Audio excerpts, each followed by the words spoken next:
Hello, everyone. Thank you for taking the time out of your busy days to join us. You'll be really glad you did because we have an important topic. We're talking about financial trauma and how to cope and heal with it. My name is Rita Wolfson. I'm the founder of Financial Social Work, and Olga Patanin is with us, and she is all things tech, and she is the one responsible for making sure we get through okay.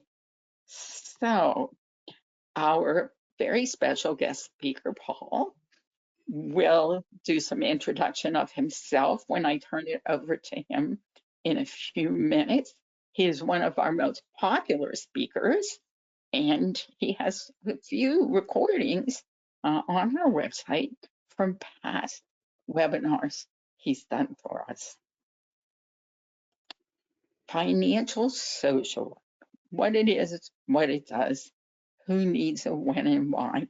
I'm just going to do an overview to help you understand a little bit about why we do these monthly free webinars, and we've been doing them for many years, and why we think they're important and why we think our work is important.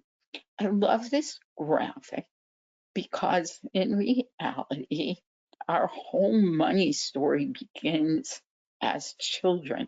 And as a matter of fact, next month in January, our free webinar, I will be doing a webinar on your money story.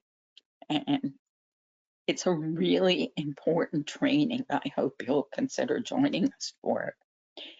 I'm so glad you're here because the work that we do is not only about professional development and adding new tools to your social work toolbox, it's also about personal growth.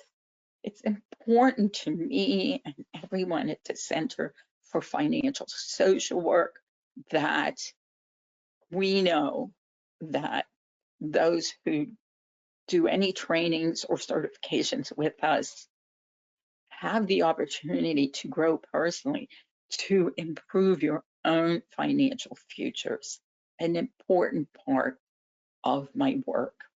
So you can check the chat box for messages.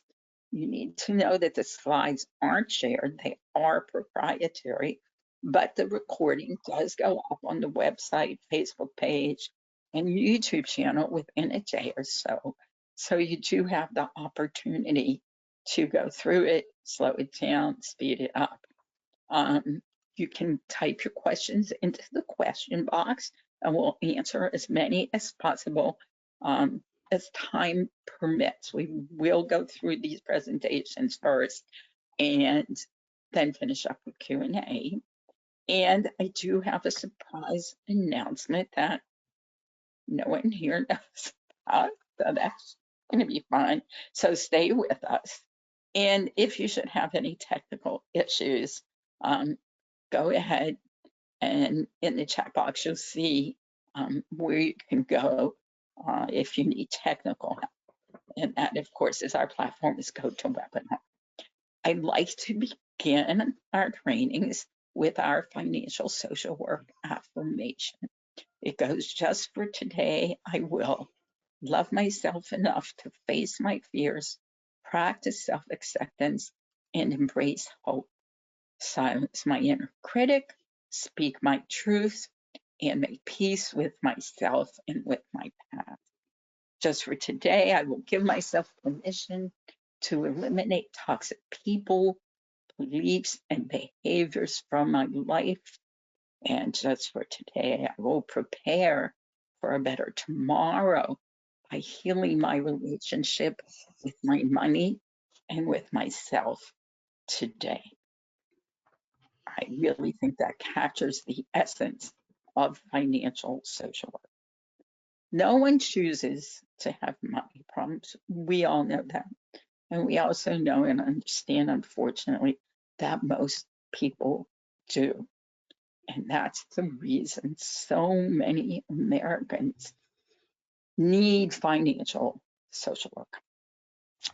Financial social work is at the intersection of social work, politics, the economy, gender, racial, economic, social, climate, and other abled justice, in mental health, and financial inequity. It is interactive, reflective, holistic, and multidisciplinary. It is truly heart-centered, approaches money and life from a perspective of healing, acceptance, courage, wellness, and honesty. These are all components of financial behavioral change. It's engaging, motivational, strength-based. Oh, two motivationals. It's pretty motivational. Okay, the core of financial social work of everything I do is about healing the relationship we each have with our money and the relationship we each have with ourselves.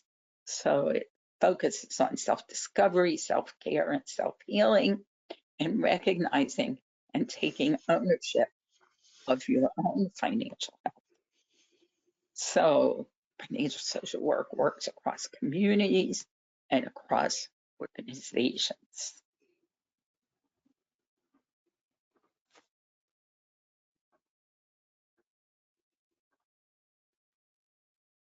We have thousands of graduates across the country and around the world.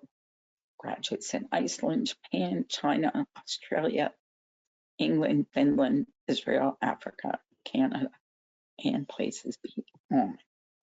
So now it does give me great pleasure to introduce Paul. Oops. Okay. Let me turn this over to Paul. Okay. Are you ready, Paul? Yes, just give me 2 seconds. And then, yes. Can everyone see the slideshow? I can see it. Fantastic. Cool. Thank you, everyone, and thank you so much for that amazing introduction, Rita.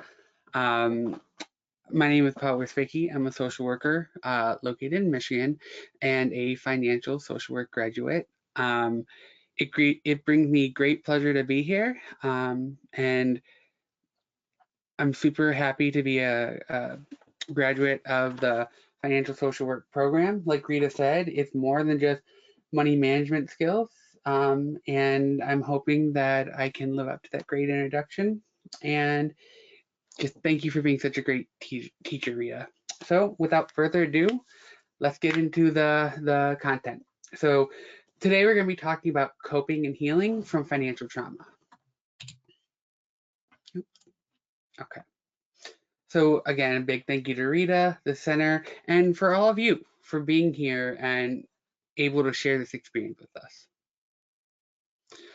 So our agenda today will be developing an understanding of financial trauma, recognizing its impacts, finding ways to address the various aspects of trauma, and focusing on healing. All right. Before we dive into our session today, I'd like to take a moment to just give a brief disclaimer. While I am a qualified and licensed mental health professional, the content of this webinar is for informational purposes only and should not be taken as mental health advice. Each person's circumstances are unique, and this presentation is not a substitute for professional mental health services in your area. Also, please be mindful of the licensure requirements and scope of practice within your own profession. It's crucial to operate within the boundaries of your qualifications and regulations of your region. Now, with that understanding in place, let's begin our journey into understanding and healing from financial trauma. All right. First, I have a poll for us to do. So you should have had something pop up right now. It popped up. Paul, just went to voting We can see both of your screens, like previous slide, and you should go like full screen when you back to your back, okay? Yeah, so you can see my speaker's notes and my Yeah. Uh-huh. okay. Give me 1 second. Let me fix that. All right. Give me just 1 second.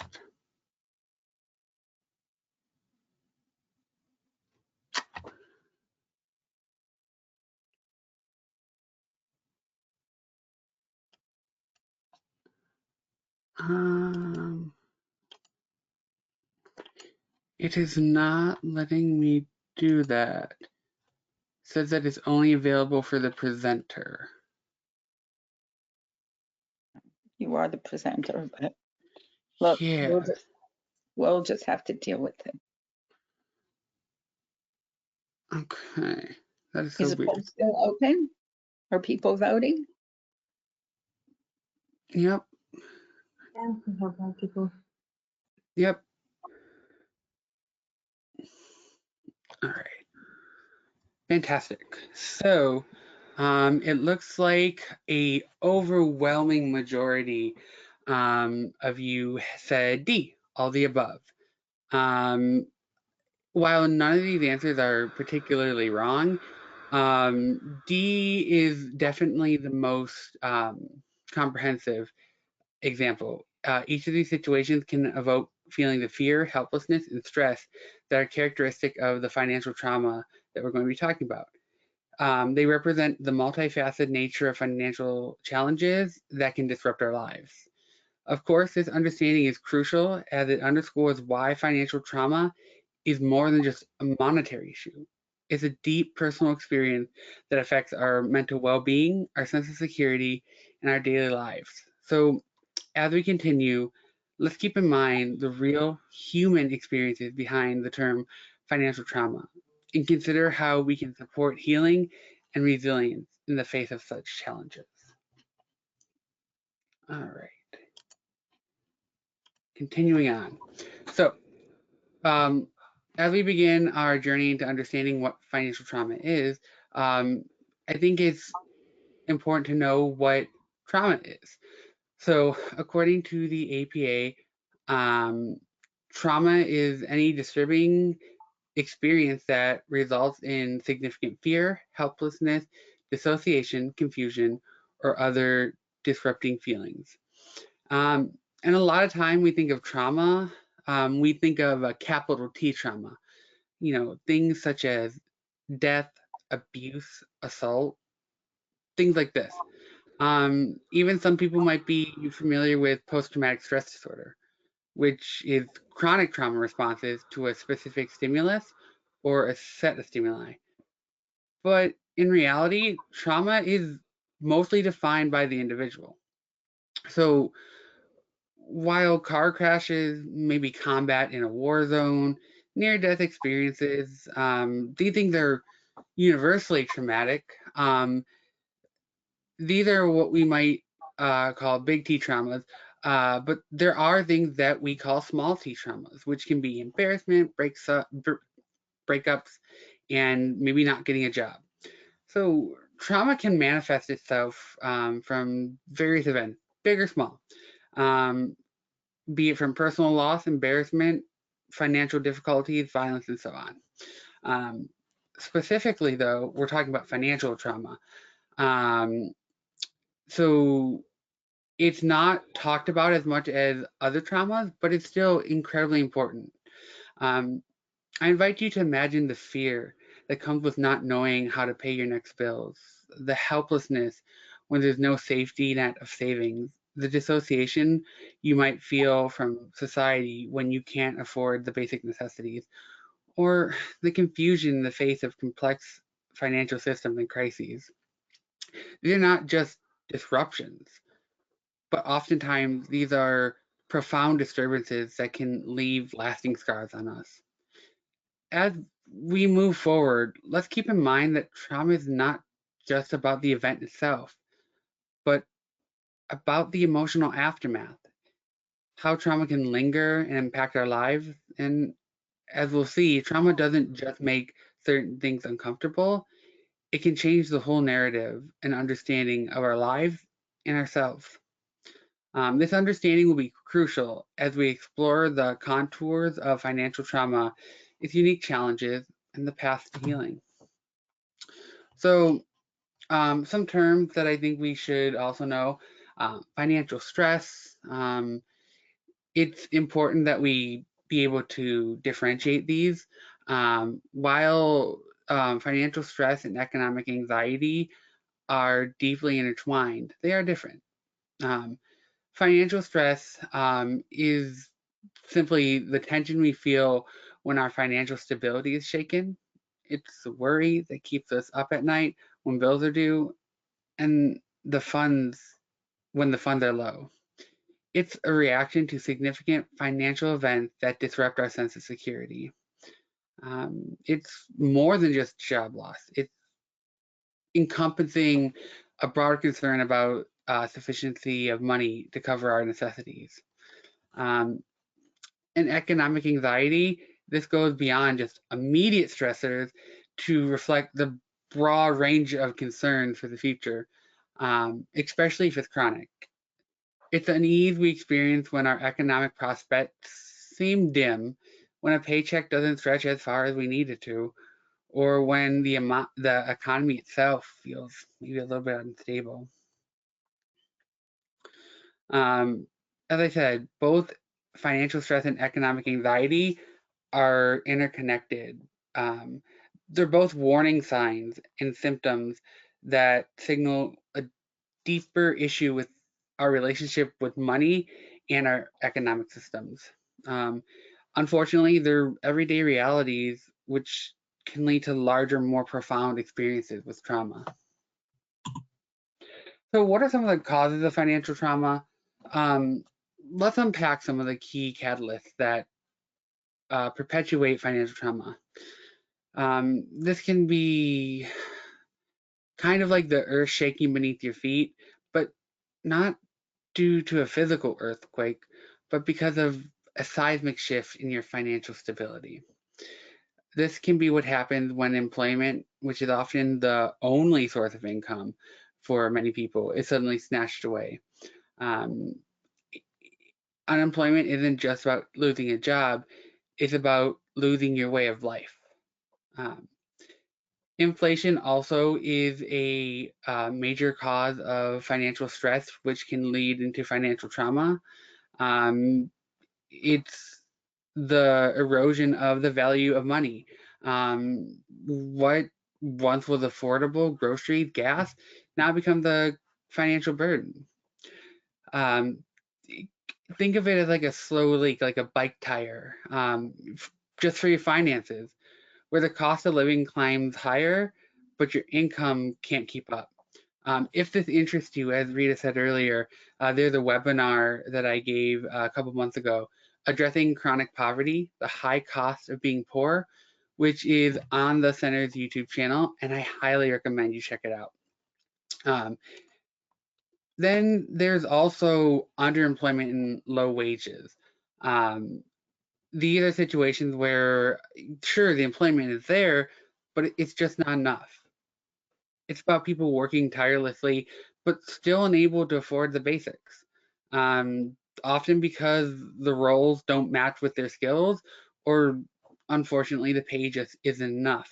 In the other webinar, there is a graphic that I have, but I just find this striking. According to MIT wages or the wage calculator, for 2023, a single mom with 2 children earning the federal minimum wage, which is about $7.25 per hour when I checked, needs to work 252 hours per week, the equivalent of almost 6 full-time minimum wage jobs to make a living wage. That is unbelievable. I certainly wouldn't have the time to breathe if I had to do that. Which, of course, can add significant stress that turns into trauma. And of course, life and its unpredictability. it can and will and probably has thrown us curveballs. These are things like medical expenses, natural disasters, or sudden necessary expenses like home repairs, car repairs, or legal fees. Um, these events can strike with little warning, and they leave a trail of financial disaster wherever they go. And of course, it's interesting to note that with 61% of Americans living paycheck to paycheck, it's no wonder why this is such a growing problem. Um, Trauma really flipped the script, as we'll learn later. And if you don't have any stability, you become exceedingly vulnerable. And what used to be a small T trauma can start to feel like a big T trauma. As we bring this first section to a close, I would like us to reflect on what we've learned about financial trauma. It's not just about the numbers on a balance sheet, it's a complex interplay that deeply affects our emotional, cognitive, and physical well-being. We've seen how financial trauma can arise from the instability of unemployment, the insidious creep of inflation, and the frustration of underemployment. We've discussed how life's unpredictability through events like medical emergencies or natural disasters can incur expenses that push our financial resilience to the brink. And many times people just aren't able to recover. Put simply, financial trauma is more than just a financial deficit. It's a profound disturbance that reverberates through every aspect of our lives, shaping our mental health, our relationships, and redefining, not always for the better, our very sense of self. As we transition now to the impacts of financial trauma, keep in mind this foundational understanding. It'll help us appreciate not just the breadth of this issue, but the depth to reach into the lives of those affected. Oops. Continue. All right, part 2. Impact of financial trauma, recognizing the deep-rooted wounds that trauma has.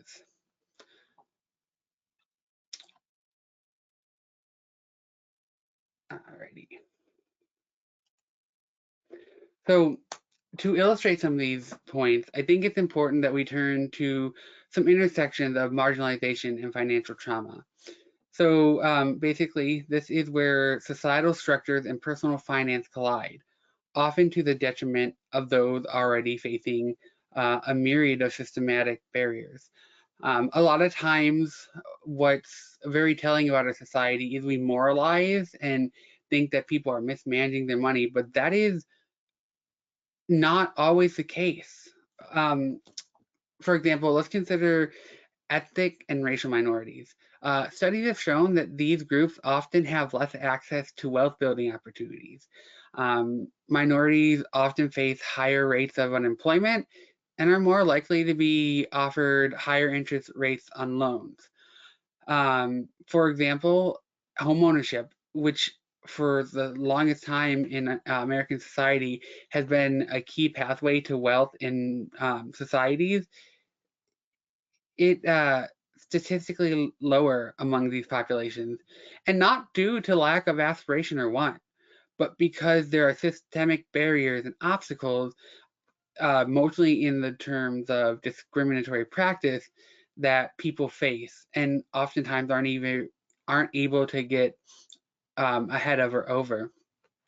We can also examine sex and gender, and we see that women and gender minorities often encounter a pink tax, where on certain goods they're charged more for those products and services, or if that wasn't enough, there's a gender pay gap, where women receive less money than their male counterparts, oftentimes for the same work. Such disparities can make them more vulnerable to financial trauma, as they have less financial cushion to absorb shocks. Continuing on to another group, sexual orientation and gender identity. or SOGI. There's evidence for LGBTQ plus individuals who face unique financial challenges. They may encounter workplace discrimination that affects their earning potential, or be denied for housing, which can lead to, of course, economic hardship and vulnerability. But also, as I said earlier, if you're unable to secure a home, which is oftentimes, again, the best asset that you have, you don't have the ability to build that generational wealth. Lastly, individuals with disabilities may also contend with the lack of accessible employment opportunities and higher medical expenses. These factors can produce a precarious financial situation where the cost of daily living is compounded by the cost of managing disability. So not only do you have to worry about the things that I've already mentioned, but you have to make that much more money. Otherwise, you're not going to be able to meet your medical needs. There is another webinar that I had done about a year or two ago, because for many people living on Medicaid or Medicare, assets are a big point of contention. If you have any questions about that and a resource that I can share, drop a comment or a question and I can get to it at the end. So really understanding these layers of marginalization is crucial. It's absolutely essential. It reveals that financial trauma is not just about individual choices or bad behavior. It's deeply rooted in systemic inequalities that require systemic solutions.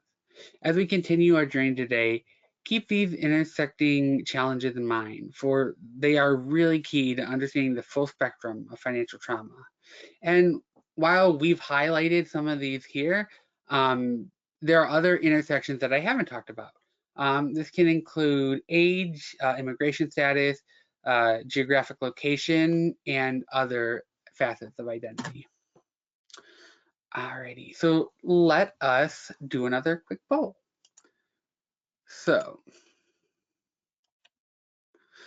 reflecting on the impacts of financial trauma on different age groups, how do you think your own community or network is affected? Have you noticed any specific trends or issues? This one you can either type in the questions or you can put in the chat below.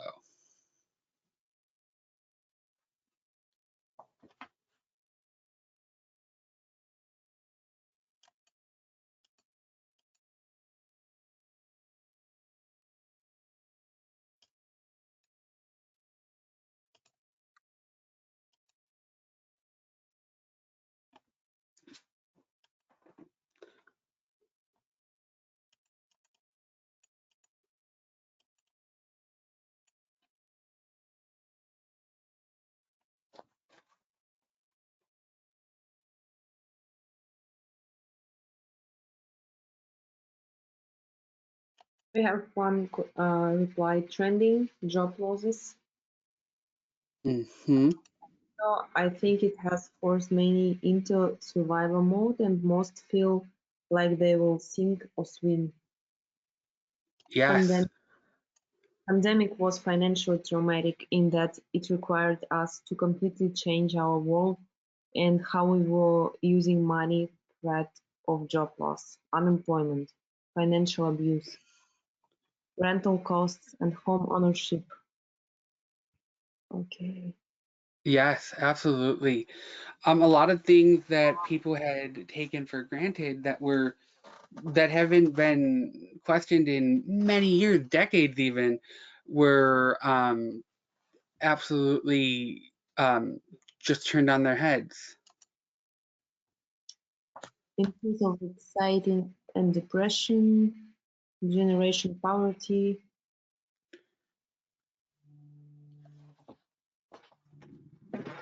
Absolutely. The consequences of are resulting in traumatic stress disorder and suicides. Yep.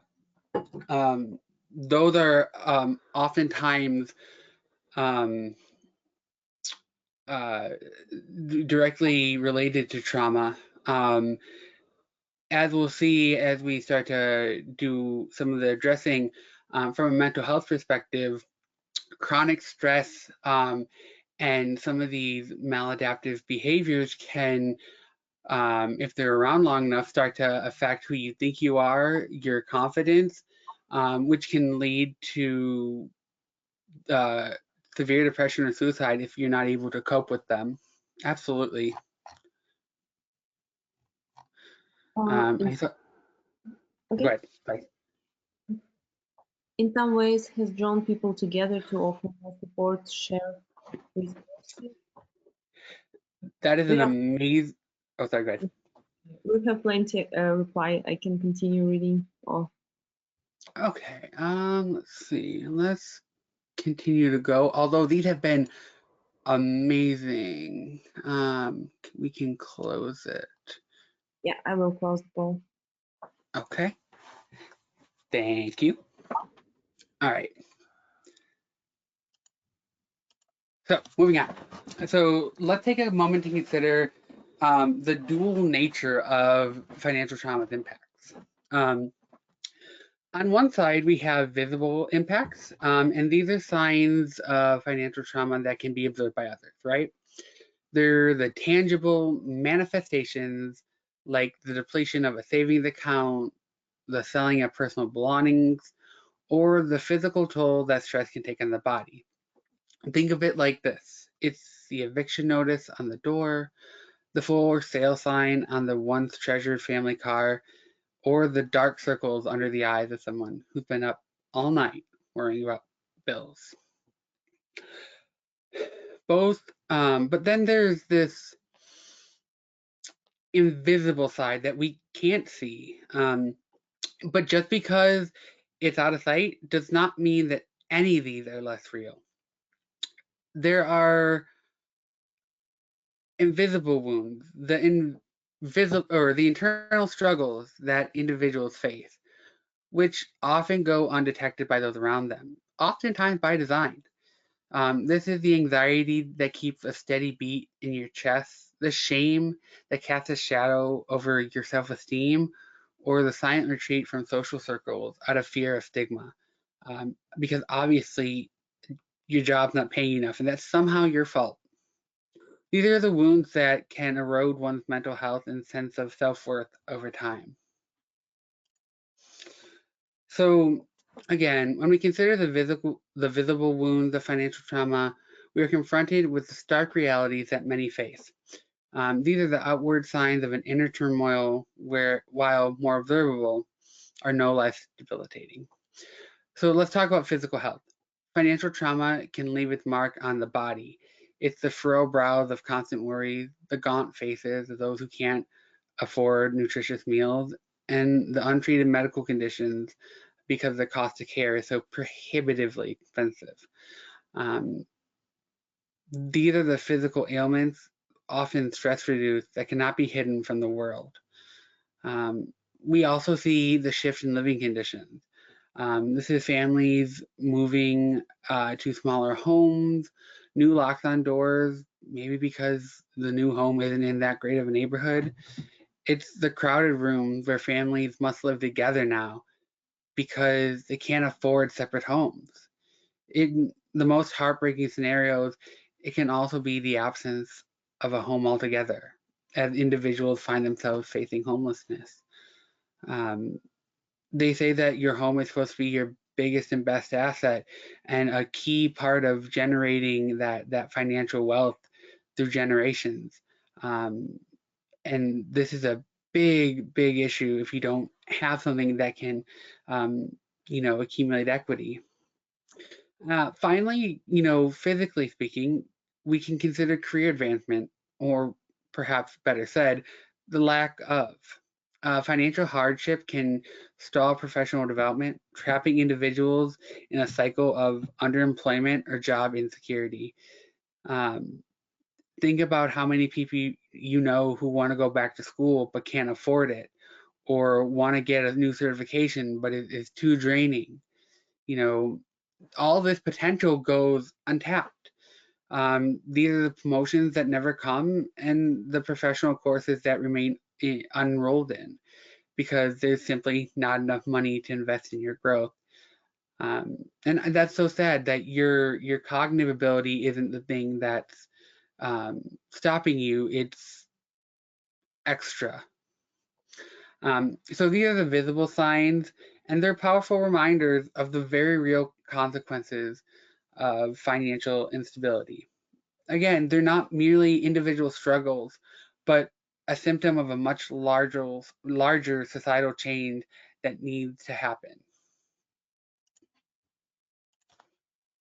So the invisible wounds from financial trauma, these are the things that we can't see, often underneath the surface. Consider the mental health struggles that accompany financial trauma. They are the internal battles with anxiety, the quiet desperation of depression, and the relentless pressure of chronic stress. These conditions are often exacerbated by the persistent worries of financial insecurity and the uncertainty of the future. Then, again, returning is the erosion of self-esteem and identity. Financial trauma can lead people to question their own worth, to feel like failures despite their best efforts. It's a profound sense of inadequacy that can pervade over every aspect of someone's life, from personal relationships to professional endeavors. Social and emotional isolation is kind of the next step. It's oftentimes overlooked, but that doesn't mean it's any less important. Think about this, the dinners that aren't attended because you can't afford it, the phone calls because you can't afford it, and certainly not because people don't want to do it, but if you ask someone to pay or say that you don't have enough, there's this fear that you might be judged. It's a quiet retreat from community and the loneliness that ensues when one feels they can no longer keep up with the financial demands of their social world. And finally, we must acknowledge the cognitive toll that financial concerns and trauma exact on the individual. The constant preoccupation with money can lead to impaired decision making, difficulty concentrating outside of neurotypes like ADHD, and a general mental fatigue that makes everyday tasks feel all the more challenging. Quite simply, it takes away spoons that you might have always been used to. These invisible wounds of financial trauma may not leave a mark on the skin, but they can leave deep scars on your psyche. As we explore these hidden effects, let us remember that acknowledging and addressing them is crucial to understanding the healing and the physical manifestations of financial hardship. So, as we delve into the financial trauma, it's essential to understand the transformative change that requires such a comprehensive approach. Let's consider broader strategies that are fundamental in addressing and overcoming trauma. So first and foremost is resilience building. Up until now, I might have left you feeling kind of bleak, which is how a lot of people feel. But in the face of that hopelessness, it's about kindling strength and building up hopefulness. It's, in this sense, about nurturing the ability to withstand financial shock and recover from setbacks. Resilience isn't something we're born with. Quite frankly, it's developed through changing the experiences and learning coping strategies. It's the grit that keeps us moving forward, even when the odds seem a little stacked against us. Next is financial literacy and support. Knowledge is power. And when it comes to finances, it's no different. Improving financial literacy means understanding how money works, how to budget, how to save and invest, which are crucial skills for anyone who's looking to take charge of their financial health. But it's not just about knowledge. It's also having the right support to apply that knowledge effectively and being able to be in a place where you can have the opportunity to participate in um, the right setting to gain those opportunities.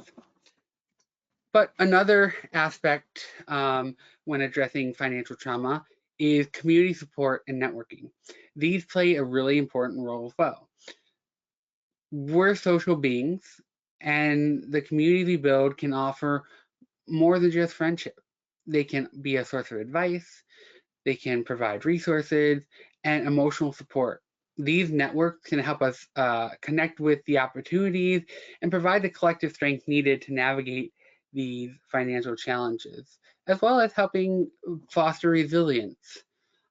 Because although, like I said in the last slide, social and emotional isolation are really common, a natural way to fight that is by building community and support. Um, but moreover, talking about how to address this, we have goal setting and actualization. It's one thing to have financial aspirations. We all have them. It's another to be able to chart a path and actually achieve them. From a social work perspective, setting clear, achievable goals creates a sense of direction and purpose, as well as starts to win back some of that self-esteem and self-worth. Um, this is a roadmap to actualize these goals, which individuals can make consistent, or when individuals make consistent progress towards them, they can often gain back that sense of financial stability and independence. Each of these strategies lays the groundwork for the kind of comprehensive approach we'll need, and I'll talk about in just a second. These are the pillars of support that are not just necessary for recovery from financial trauma, but the beginning towards lasting financial well-being.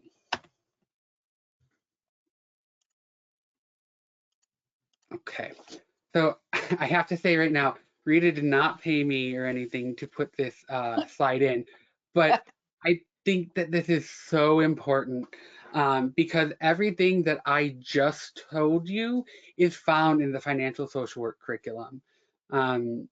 Essentially, the center has pioneered a program that embodies the holistic methods designed not to just alleviate the symptoms, but change the narrative at the core of financial trauma. Their program is a testament, I can personally verify that, to the power of integrating financial education with emotional and psychosocial support.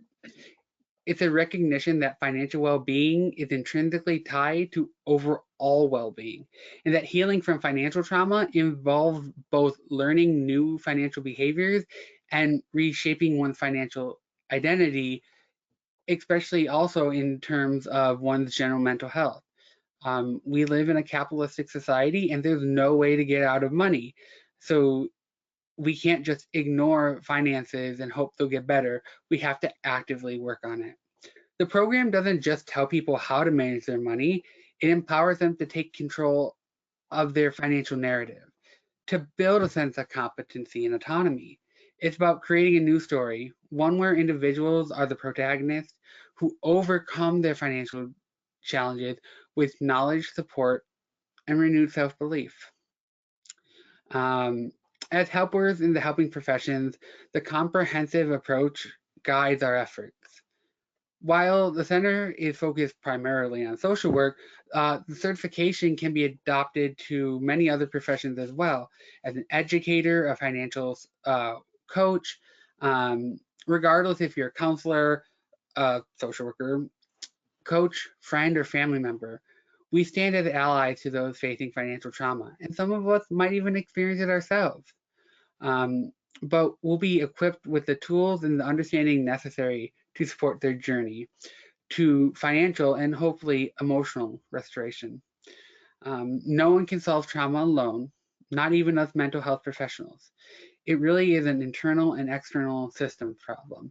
And as they say, it takes a whole village. So kind of going on how we can flip the script and hopefully start to build some resilience and happiness in this webinar. The centered approach is multifaceted. It addresses practical skills like budgeting and saving while also tackling the emotional aspects of money management. Through this program, individuals are encouraged to explore their relationship with money, as Rita would say, making friends with it, to understand the psychosocial forces that drive their financial decisions, and to reframe their financial goals in a way that aligns with their personal values and aspirations. It really does these four things. Empowering people. The centered approach emphasizes increasing emotional resilience through improved financial circumstances, and this includes empowering clients by teaching them how to succeed both personally and financially, which aligns with which aligns with resilience building strategies that I talked about earlier. They foster hope, a critical element in developing resilience, helping clients believe in a better future and their ability to shape it. You will miss 100% of the shots that you don't take, and if you don't think you can make it, you're not going to take it. That's why hope is so integral in flipping the script. Financial social work also encourages planning and goal setting as a key strategy to navigate these challenges. The program helps clients create a blueprint for their future success, recognizing that while changes don't happen overnight, it does happen over time and through making intentional, lasting change. Continuing on, developing skills, the FSW curriculum integrates traditional social work methods with financial education, money management skills, and asset building knowledge. This combination is designed to change how social workers educate, motivate, and support their clients, though not only social workers, but giving our people the skills to enact that long-term financial behavioral change. Then flipping the narrative and changing the narrative, the program stresses the importance of non-threatening and non-judgmental environments where it's safe to talk about money. A couple slides ago, I talked about the isolation. The skills in this program help approach people to reduce that isolation, to reduce the shame, and to reduce the guilt that often undermines financial stability. And this really indicates the value that's placed on us in our support system. By increasing people's sense of self-worth and esteem, the program enables them to feel deserving of a better future. Not only are you working towards it, but you deserve it. It's about helping clients reconnect with their inner strength and wisdom, becoming more engaged in the process of financial behavior change. And also, it provides coping skills for handling symptoms that are associated with financial crises, panic, fear, depression, stress.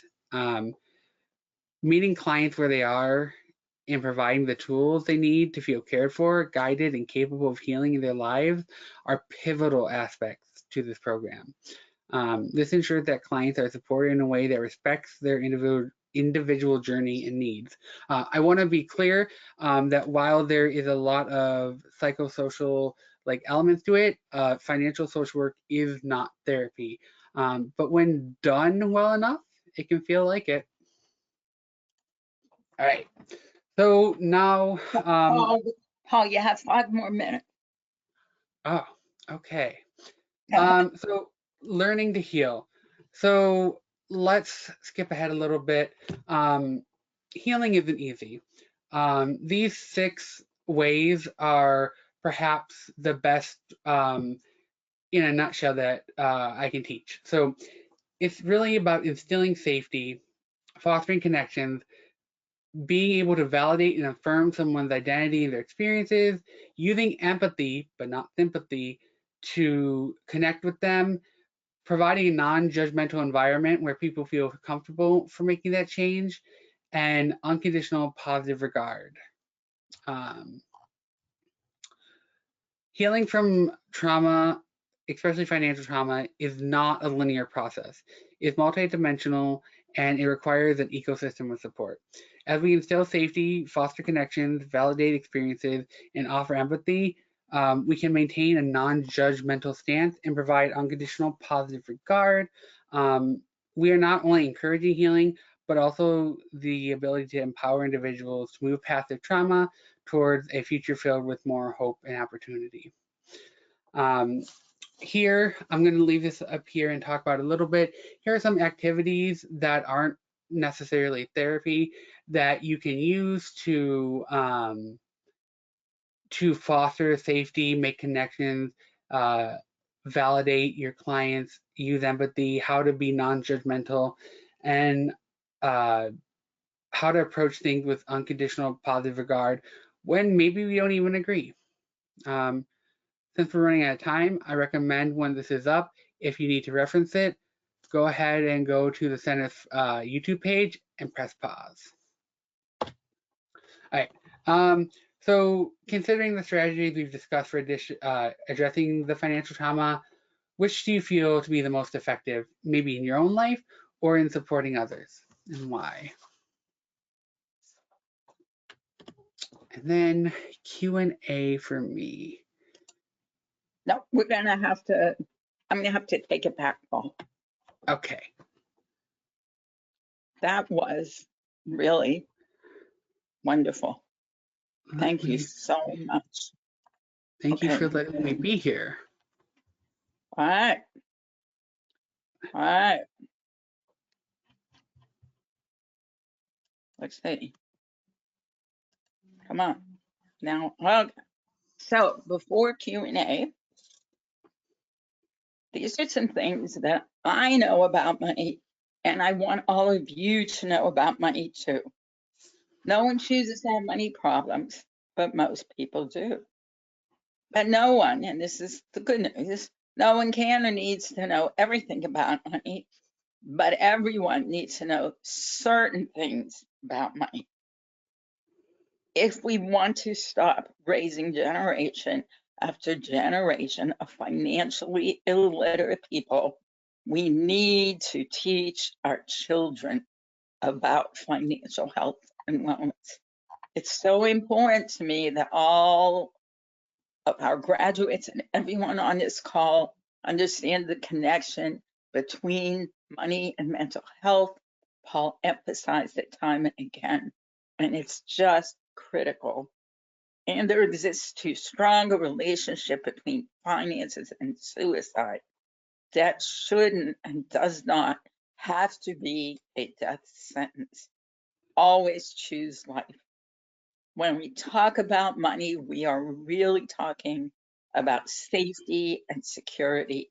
We're talking about survival, and we're actually talking about the P word for power.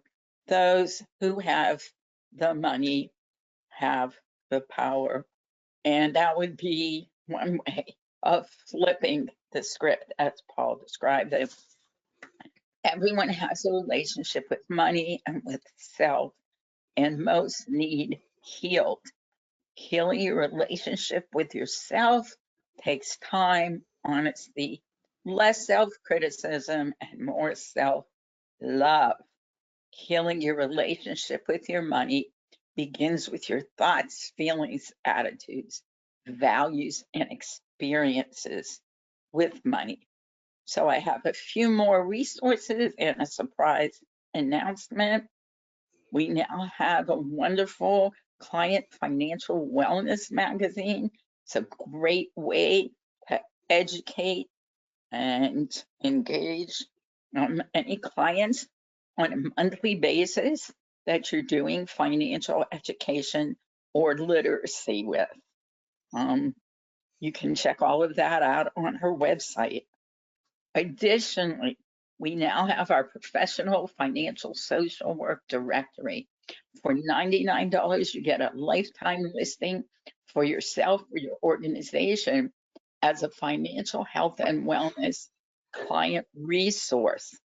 But since you took the time to join us today, and since it is the holiday season, if you would like a free membership in the directory, please send me, Rita at financialsocialwork.com, an email saying, I want in for a free lifetime listing.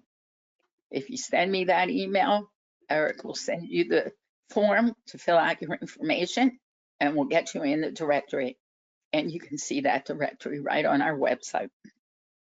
Okay, next month, our free monthly webinar, I'll be doing it. It's on your money story, which is at the heart of all financial healing. And I hope you'll join me for that. And in February, we'll be talking about must you choose between love and money. And we hope to see you there. If you've been with us before, you know that this year we offered Pay What You Can, a kind of honor system on the certification to make it available to as many people as possible. And the certification, our students have 6 months to complete. It is self-study and self-paced. It includes all the materials plus the final exam. And this should say a beautiful certificate that you can frame. There is a 3-year renewal. The Pay What You Can ends on December 31st. On the 1st of 2024, we will return to the regular price of $695. So that concludes the webinar. And I think we're just about at 3 o'clock. And there's a reminder, if you'd like to email me saying I want it in, make sure the name and email address is included. Maybe we have time for 1 or 2 questions, Olga? Yeah, just why are you ending the Pay What You Can? Well, it was, a very special promotion because of the very difficult economy, and we did it for a year, and we feel it's now time to go back to the regular price. We want to make sure that we keep financial social work alive and well financially, as well as in every other way. Anybody? Any questions for Paul? Paul, that was terrific. Thank you so much. Thank you. Yeah, we have a lot of thank you in the question box, Paul, if you can see it. Yeah, hold on. Why are you giving away the lifetime listings in the directory? Well, it's the holiday season. I just decided to do it today. I wanted to have something to give to people. Well, those of you who know me know that I really like to give things away. And if you're doing this work, we'd like you to be able to tell people that you're doing it. And people come to our website to find financial social workers. And we have another question. Do you see many that are in the financial social work move into financial therapy? Do we see people doing financial social work moving towards financial therapy? Yeah, to financial therapy. Well, you can read on our website. If you're a social worker, you become certified as a certified financial social worker. If you have a degree in counseling or psychology, you become a certified financial social work counselor. And everyone else can choose between certified financial social work educator or coach. Does that answer the question? Okay, we have one. No, it's everything about financial social work. For the new graduates, does the program offer mentorship?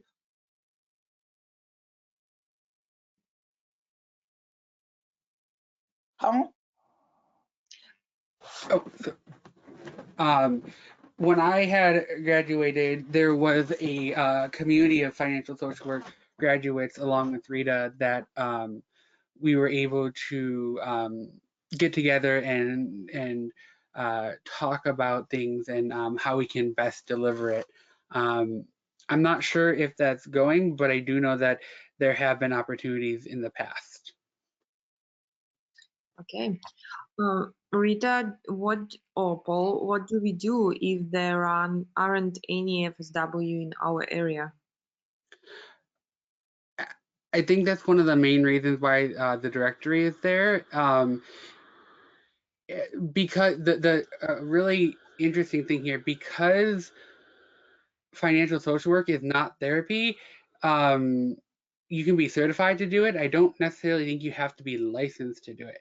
So if the mental health component is perhaps something that you're looking for in addition to like financial social work, I would recommend showing it to local CMHs and seeing if they can get some of their people certified or some private practices. But reaching out to some financial social workers to see if they're open or willing to work with you, I think is a fantastic first step. And you can find some in the directory. And we do from time to time do a number of opportunities to get together online through Zoom. Okay, thank you. It's it's past 3 o'clock, so people probably need to go. Did you have one more question, Olga? Paul, do you have how do you practice FSW in your everyday practice? Oh, that is such a fantastic question. So a lot of the people I see just happen to be on Medicaid, where income is a concern. As a therapist, integrating the non-judgment and the financial skills is so important. So every day, if it's something that we can work on, we do. One thing that Rita's books are just amazing about is flipping the script from don't talk to people about it to what can we do. I also happen to have a graduated career development facilitator certification from the NCDA. So I have a little bit of career counseling backing it up. So I feel comfortable and I'm certified to go from kind of like, is it a mental health problem? Is it a financial behavior problem, or is it a job problem? But kind of threading it together for my own like personal approach is kind of how I do it. It would take a lot longer to kind of get down into it, but suffice to say, I do practice financial social work every day for my clients, but also, for myself too. Thank you, Paul. Thank you, Olga. Thank you, everyone, for taking time out of your busy days. I'm sure you got a lot out of this training. I know that I did. And I hope we'll see you back here next month or the month after. Stay well and have a beautiful, wonderful, safe holiday. Bye now. You too. Thank you, Rita. Paul, terrific. Thank you Thank you. so much. Okay. All right.